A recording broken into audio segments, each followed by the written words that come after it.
Eh bah, je pensais que ça allait être très très naze, mais en fait c'est pas si mal que ça. Do you know what you are?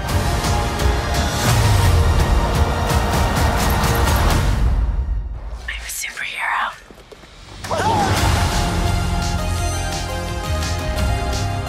Bonjour à tous, j'espère que vous allez bien. On se retrouve en ce milieu de semaine pour parler d'une nouvelle série Marvel Studios Disney+. On a déjà parlé sur la chaîne de l'intégralité des shows précédents, on continue aujourd'hui. Il y aura She-Hulk aussi qui démarre cet été au mois d'août. Ça sera le prochain projet Marvel qu'on évoquera. Bien sûr au cinéma, on parlera aussi de Thor, mais en attendant, Miss Marvel, c'est parti. Miss Marvel est la nouvelle série Disney+ Marvel Studios et son premier épisode est enfin disponible. Kamala Khan est une adolescente américaine de confession musulmane. Grande amatrice de jeux vidéo et insatiable rédactrice de fanfiction, elle adore les super-héros qui enflamment son imagination. Du coup oui, je me suis dit que j'allais vous faire un petit retour sur ce premier épisode. Alors bien sûr, il y aura une critique globale comme d'habitude à la fin de la saison. Il y aura 6 épisodes pour information, 1 par semaine, et c'est vrai que ce premier épisode est assez rassurant je trouve, parce qu'en fait, au départ j'étais pas non plus très emballé. On s'est dit que ça n'allait pas du tout être ouf, on nous a parlé d'un côté très teenager, et c'est vrai que là, du côté de Marvel Studios, lorsqu'on part dans une tonalité teenager, généralement, il y a pas mal de choses, on se prend pas trop la tête, notamment la mise en scène par exemple. On a vu pas mal d'affiches débarquer durant la campagne promotionnelle, des posters qui étaient pour beaucoup des références aux comics. On sentait du coup très vite le fait qu'on allait avoir quelque chose de proche des comics, quelque chose de très ancré dans l'univers justement de ces comics, et ça va être totalement le cas. Visuellement, au niveau de la mise en scène, on s'éclate vraiment. Au niveau du montage, il y a des choses qui sont très sympas, des choses assez créatives, et vraiment je m'y attendais pas du tout, mais c'est peut-être une des choses les plus cool que nous ont servi Disney et Marvel Studios en termes de mise en scène, en termes de montage. On se calme. On a une intro d'épisode qui est assez géniale avec tous ces dessins autour des super-héros Marvel qui sont presque présentés dans un style stop motion. Le montage, encore une fois, est très cool. La musique de The Weeknd fait le taf. On comprend direct qu'elle est fan de Captain Marvel, ce qui me fait un petit peu rire parce que Captain Marvel dans le MCU, c'est vrai que personne peut la blairer. Mais bon, c'est comme ça, c'est Kamala Khan.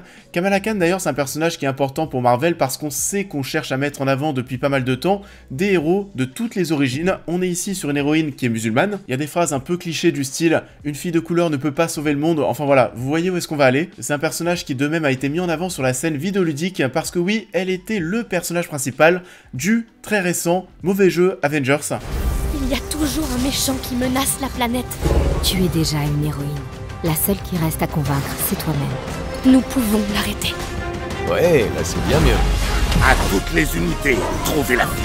Et le personnage est cool, je l'ai vraiment trouvé cool, rigolote, attachante.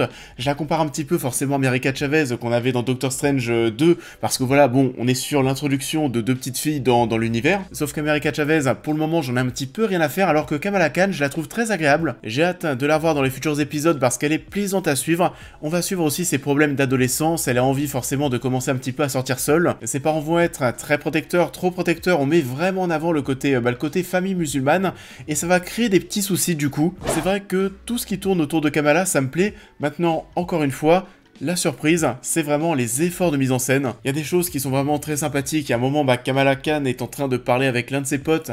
Ils sont en train de se textoter et tu vois du coup en arrière-plan, en fond, les lumières, les néons, etc.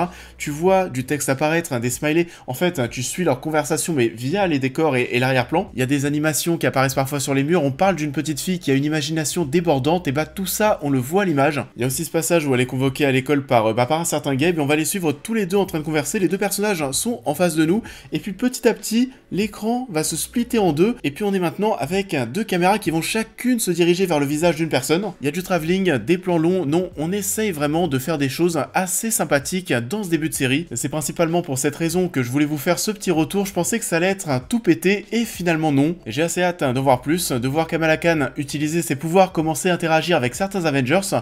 On en reparlera très bientôt. Maybe they're right. I spend too much time in Fantasyland.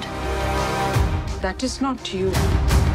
Ça en est tout pour cette critique, j'espère qu'elle vous aura plu comme d'habitude. Je vous invite à la liker, à la partager, à me dire en commentaire ce que vous avez pensé de l'œuvre en question, à me suivre sur l'intégralité de mes réseaux sociaux pour plus de news et réactions à l'actualité, mais aussi à devenir membre soutien si vous souhaitez soutenir mon travail, et on va se retrouver très vite sur la chaîne pour cette prochaine critique.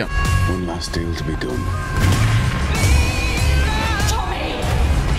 Et on va donc se retrouver très prochainement pour parler de la dernière saison de Peaky Blinders, une série que j'adore. Ça ne sera pas la toute fin parce qu'on sait qu'un film devrait suivre, mais en tout cas voilà, j'ai très hâte de découvrir ces nouveaux épisodes, on en parlera très vite. Je vous souhaite à tous une belle continuité de semaine et je vous dis à très vite.